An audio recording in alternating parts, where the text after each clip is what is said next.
வணக்கம் மாணவர்களே. இப்ப ஆண் இனப்பெருக்க தொகுப்புல துணை நாளங்களை பத்தி பார்க்கணும்.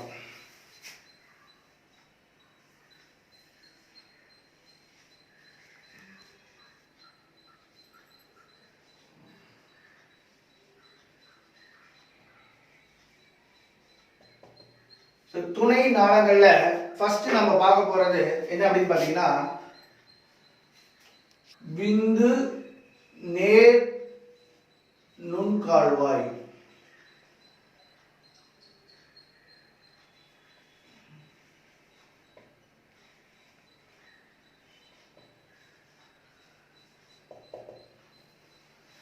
இதை நம்ம ஃபர்ஸ்ட் பார்க்க போறோம். சரி, விந்து நேர் நுண்கால்வாய் அப்படின்னு பாத்தீங்கன்னா, அதாவது விந்தக நுண்குழல்ல விந்தக நுண்குழலின் ஒவ்வொரு நுண்கதுப்புகளும்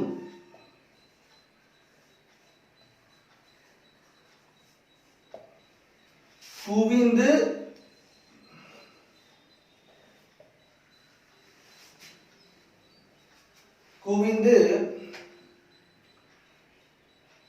விந்து நேர் நுண்கால்வாயை உருவாக்குது. விந்து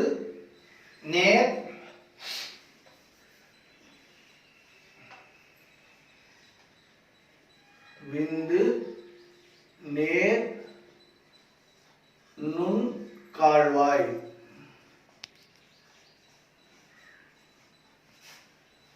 உருவாக்குகின்றன.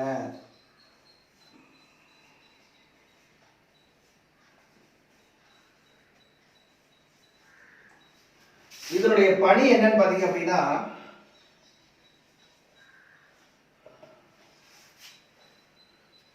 விந்து செல்களை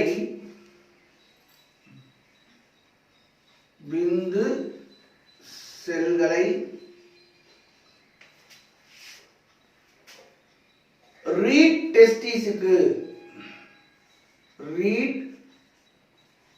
டெஸ்டிஸுக்கு கடத்துகின்றன.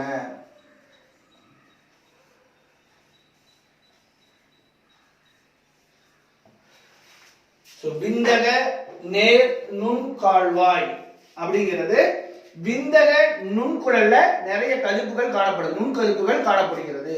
சோ இந்த விந்தக நுண்குழலின் ஒவ்வொரு நுண்கதுப்புகளும் குவிந்து, சோ அந்த விந்தக நுண்கதுப்புகள்லாம் குவிந்து விந்து நேர் நுண்கால்வாயை உருவாக்குகின்றன. சோ இந்த நுண்கால்வாயோடைய பணி என்ன அப்படின்னு பாத்தீங்கன்னா, விந்தகத்திலிருந்து வெளியேறக்கூடிய விந்து செல்களை ரீட் டெஸ்டிஸுக்கு கடத்துகின்றன. சோ அந்த கடத்தக்கூடிய வேலையை அது செய்யுது. சோ அடுத்து நம்ம பார்க்க போறது read testis.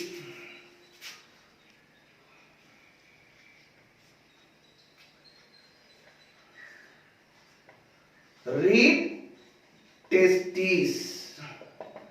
So read testis அப்படிங்கிறது என்ன பாத்தீங்க அப்படின்னா, நுண்குழல்களால் ஆன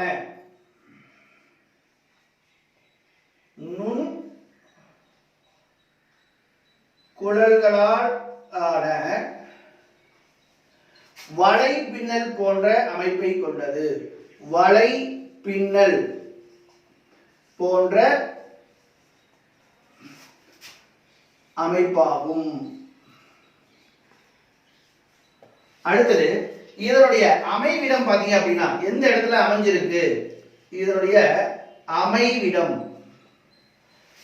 விந்தகத்தின் பின்புறத்தில் காணப்படும்.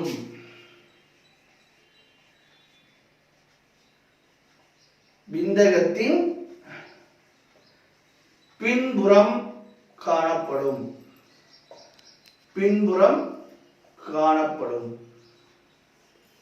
சரி, இதனுடைய பணிகள் என்ன அப்படின்னு பாத்தீங்கன்னா, அதாவது இப்பகுதியில் இருந்து, அதாவது ரீட் டெஸ்டிஸில் இருந்து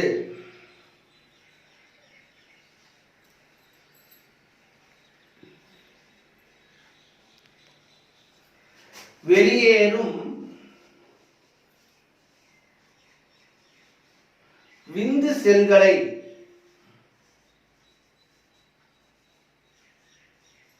இப்பகுதியிலிருந்து வெளியேறும் விந்து செல்களை விந்து நுண்கால்வாய் வழியாக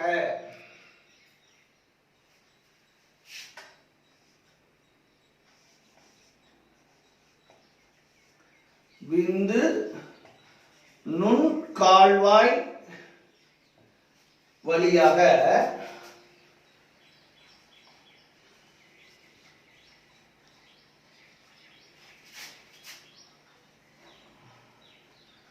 விந்தக மேல் சுருண்ட குழலை வந்தடைகிறது.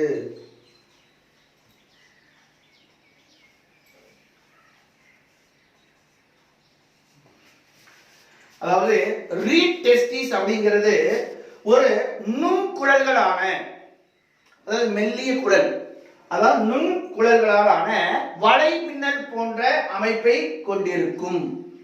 சோ இந்த ரீட் டெஸ்டிஸ் எந்த இடத்துல அமைஞ்சிருக்கு அப்படின்னு பாத்தீங்கன்னா விந்தகத்தின் பின்புறமாக காணப்படும். சரி, இதனுடைய படி என்ன அப்படின்னு பாத்தீங்கன்னா இப்பகுதியில் இருந்து, அதாவது ரீட் டெஸ்டிஸில் இருந்து விந்தகத்திலிருந்து விந்து நேர்கால்வாய் வழியாக ரீட் டெஸ்டிஸுக்கு வந்தடையுது. அந்த ரீட் டெஸ்டிஸ் வந்தடைந்த விந்து செல்களை, அதாவது இப்பகுதியிலிருந்து வெளியேறும் விந்து செல்களை விந்து நுண்கால்வாய் வழியாக விந்தக மேல் சுருண்ட குழலை வந்தடைகிறது. இப்ப அடுத்து நம்ம பார்க்க போறது விந்தக மேல் சுருண்ட குழல்.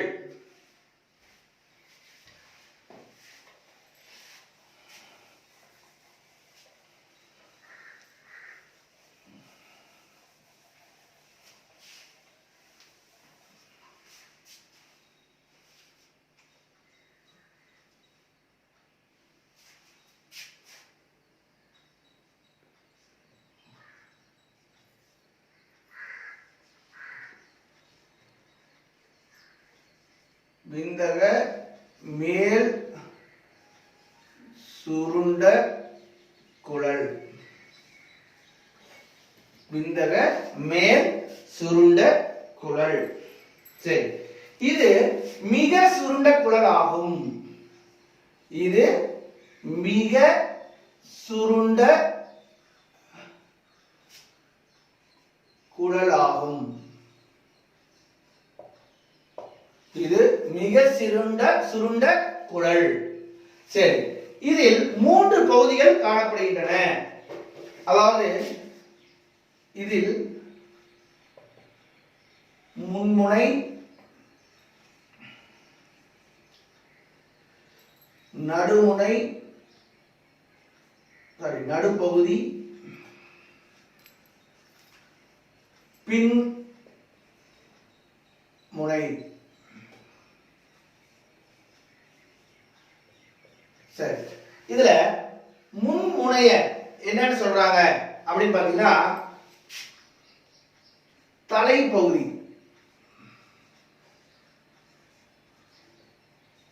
தலைப்பகுதி, உடலப்பகுதி, வால் பகுதி, வால் பகுதி விந்தக மேல் சுருண்ட குழல். சுருண்ட குழல். அடுத்தது, இது எந்த செல்களால் ஆனவை அப்படின்னு பாத்தீங்கன்னா இது தூண் வடிவ, அதாவது போலி அடுக்கு, போலி அடுக்கு தூண் வடிவ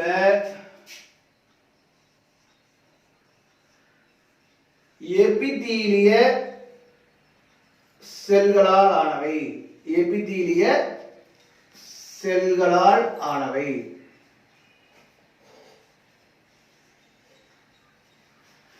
இதனுடைய பணிகள் என்ன அப்படின்னு பாத்தீங்கன்னா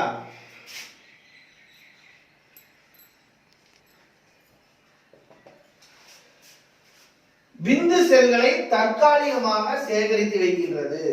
முதல் பணி வந்து பாத்தீங்க அப்படின்னா விந்து செல்களை தற்காலிகமாக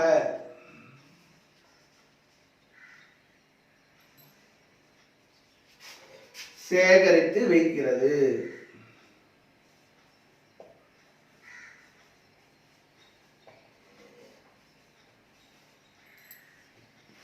அது மட்டும் இல்ல, விந்து செல்களுக்கு தேவையான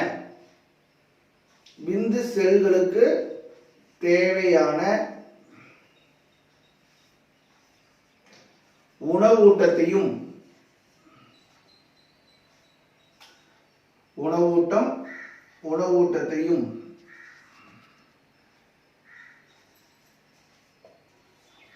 மற்றும் முதிர்ச்சி அடைவதற்கும்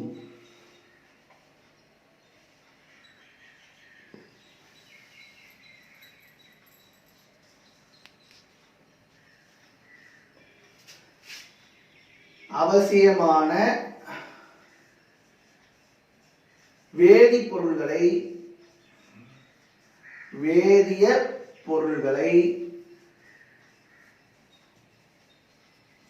உற்பத்தி செய்கிறது.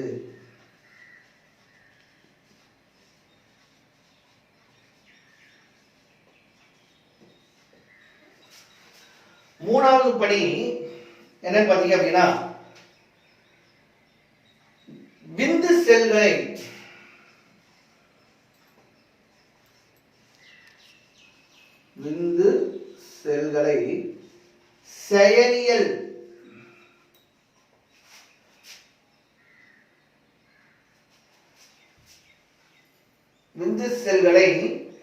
செயலியல் ரீதியாக முதிர்ச்சி அடைய செய்து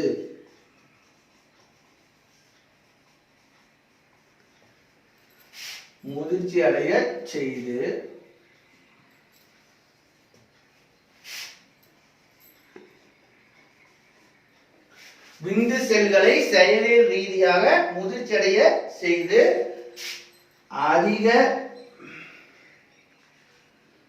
இயக்குத்திறனையும்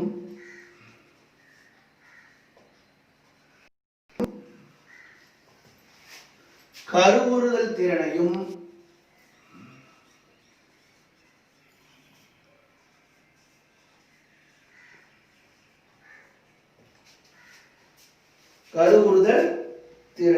பெறுகின்றன.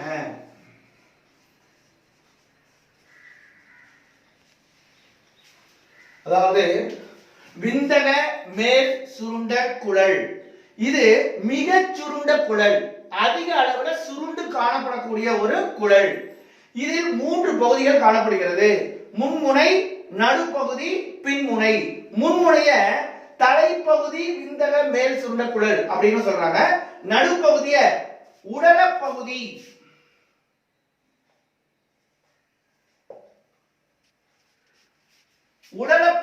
விந்தக மேல் சுருண்ட குழல் சொல்றாங்க.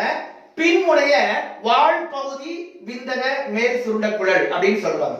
சரி, இது எந்த செல்களால் ஆனவை அப்படின்னு பாத்தீங்கன்னா இது போலி அடுக்கு தூண் வடிவ எபித்தீலிய செல்களால் ஆனவை. இதனுடைய பணிகள் வந்து பாத்தீங்கன்னா 3 பணிகள் சொல்லியிருக்காங்க.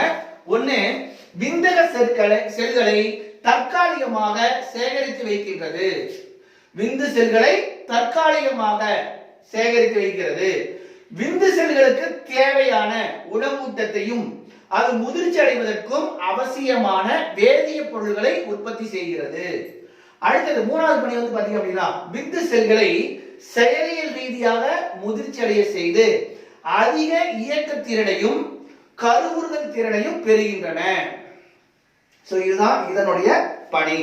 சோ அடுத்து நம்ம பார்க்க போறது விந்து நாளம், அதை பத்தி பார்க்கணும்.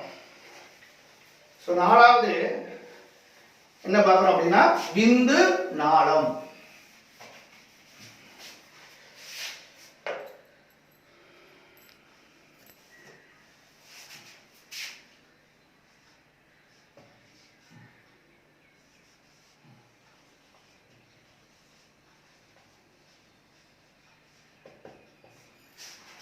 சோ அடுத்து நம்ம பார்க்க போறது விந்து நாளம்.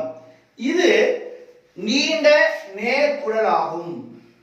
இது நீண்ட நேர்குழல் ஆகும். சோ மிகப்பெரிய நீண்ட குழல், அதாவது பாத்தீங்க அப்படின்னா 45 சென்டிமீட்டருடன் காணப்படும். 45 சென்டிமீட்டர்.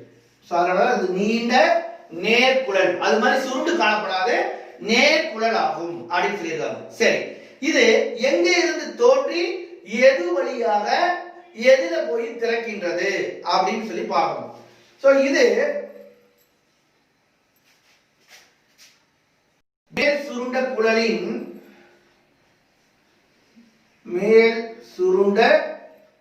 குழலின் வால் பகுதியில்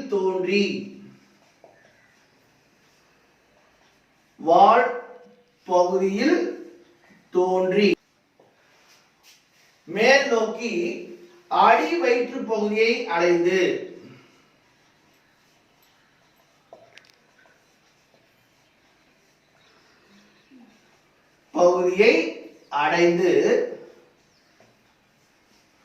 விந்தக சிறுநீர்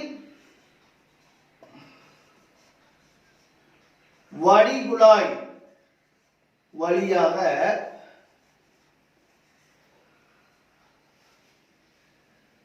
விந்து உந்து நாளத்தை அடைகிறது.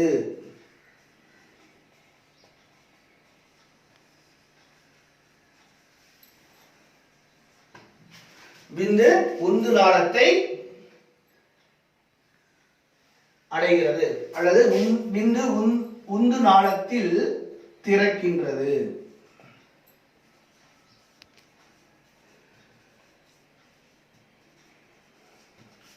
சரி, இதனுடைய பணி அப்படின்னு பாத்தீங்கன்னா பெரும்பாலான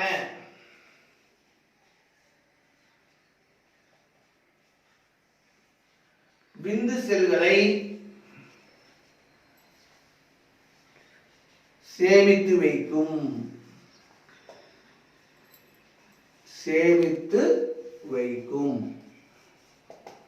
கவனிங்க. சோ விந்து நாளம் அப்படிங்கிறது நீண்ட குழல் நேர் குழல் ஆகும். சோ மற்ற குழல் மாதிரி இது சுருண்டு காணப்படாது, நீண்டு நேராக காணப்படக்கூடிய ஒரு குழல். ஏன் நீண்ட அப்படின்னு சொல்லிருக்காங்கன்னா 45 சென்டிமீட்டர் அளவை கொண்டது. இது எங்க இருந்து தோன்றுது அப்படின்னு பாத்தீங்கன்னா விந்தக மேல் சுருண்டப்பட 3 பகுதி இருக்குன்னு சொல்லி பார்த்தோம். தலைப்பகுதி, உடலப்பகுதி, வால் பகுதி. சோ அந்த விந்தக மேல் சுருண்ட குழலின் வால் பகுதியில் தோன்றி திரும்ப மேல் நோக்கி போகுது. மேல் நோக்கி அடி வயிற்று பகுதியை அடைந்து சிறுநீர் வடிகுழாய் வழியாக விந்து உந்து நாளத்தில் திறக்கின்றது. சோ பெரும்பாலான விந்து செல்களை இங்கு சேமித்து வைக்கப்படுகிறது. ஏற்கனவே நான் என்ன சொல்லியிருக்கிறோம் அப்படின்னா தற்காலிகமாக, அதாவது விந்தக மேல் சுருண்டக்குழல் வந்து விந்து செல்களை தற்காலிகமாக சேமித்து வைக்குது. இங்க பெரும்பாலான விந்து செல்களை சேமித்து வைக்கும்.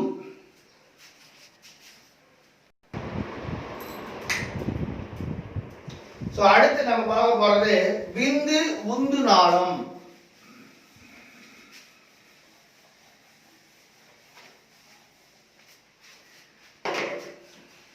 அஞ்சாவது நம்ம என்ன பார்க்க போறோம் அப்படின்னா விந்து உந்து நாளம்.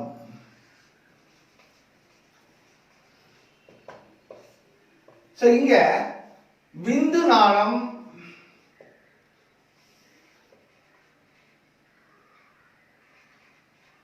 மற்றும் விந்து பை நாளம்,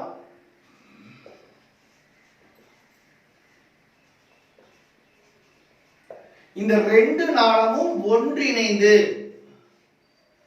விந்து உந்து நாளத்தை உருவாக்குகிறது. விந்து உந்து நாளத்தை உருவாக்குகின்றது.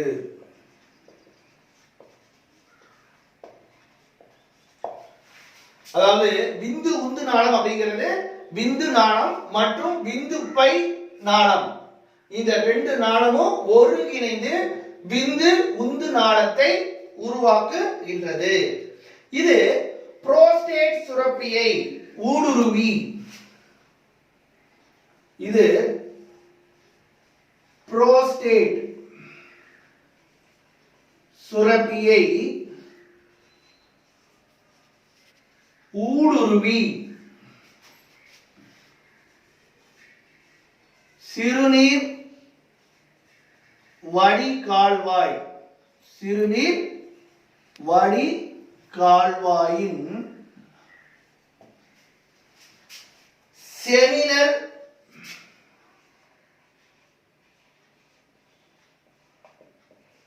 கோலிகுலஸ்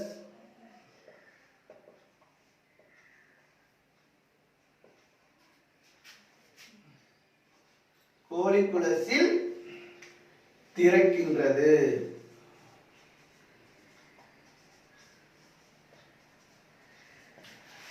விந்து நாளமும் விந்து பை நாளமும் ஒருங்கிணைந்து விந்து உந்து நாளத்தை உருவாக்குகின்றது.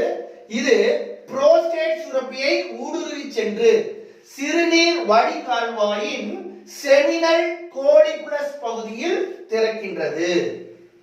சரி, அடுத்து நாம பார்க்க போறது இதனுடைய பணி பாத்தீங்க அப்படின்னா,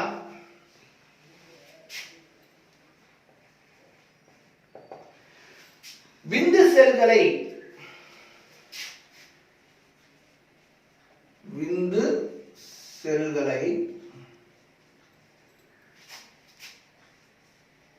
சிறுநீர் வடிகால்வாய்க்கு எடுத்து செல்கிறது.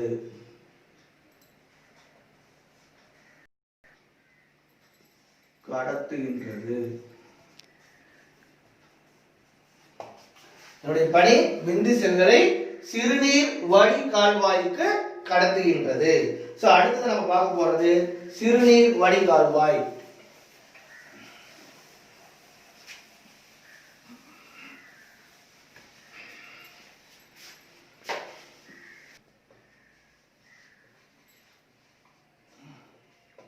சிறுநீர் வடிகால்வாய்.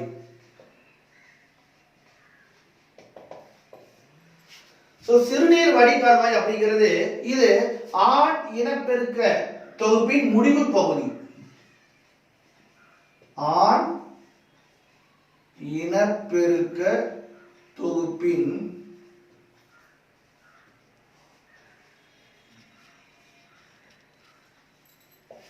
முடிவு பகுதி.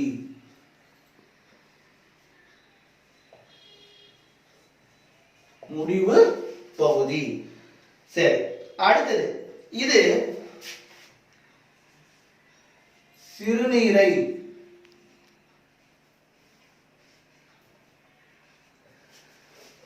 சிறுநீரை சிறுநீர் வடிகுழாயில் இருந்தும்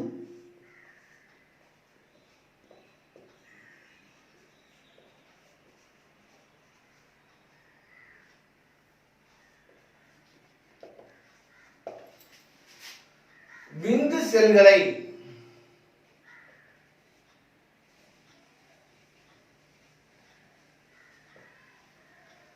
விந்து நாளத்தில் இருந்தும்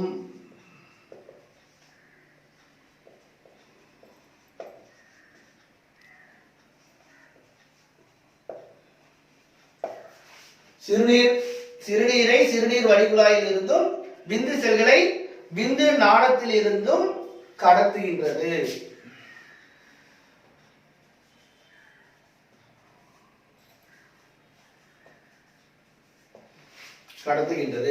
இது சிறுநீருக்கும்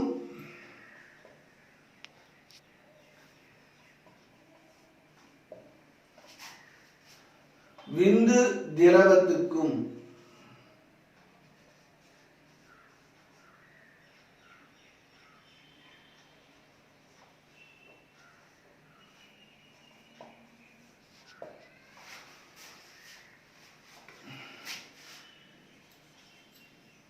விந்து சிறுநீர் திரவத்திற்கும்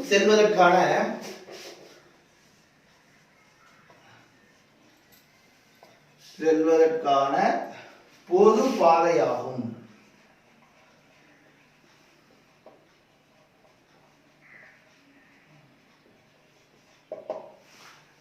சிறுநீர் வழி கால்வாய் அப்படிங்கிறது ஆண் இனப்பெருக்க தொகுப்பின் முடிவு பகுதி. இது சிறுநீர் வழிகுழாயில் இருந்தும் விந்து செல்களை விந்து நாளத்தில் இருந்தும் கடத்துகின்றன. இது சிறுநீருக்கும் விந்து திரவத்திற்கும், விந்து திரவம் அப்படிங்கிறது விந்து செல்களை தாங்கி செல்லக்கூடிய ஒரு திரவம். சோ அந்த திரவத்தையும் செல்வதற்கான பொது பாதையாகும். சரி, அடுத்து ஆண் இனப்பெருக்க தொகுப்பு உடைய புற இனப்பெருக்க தொகுப்பு உடைய நிறைவு பகுதியை அடுத்த வகுப்புல பார்க்கலாம்.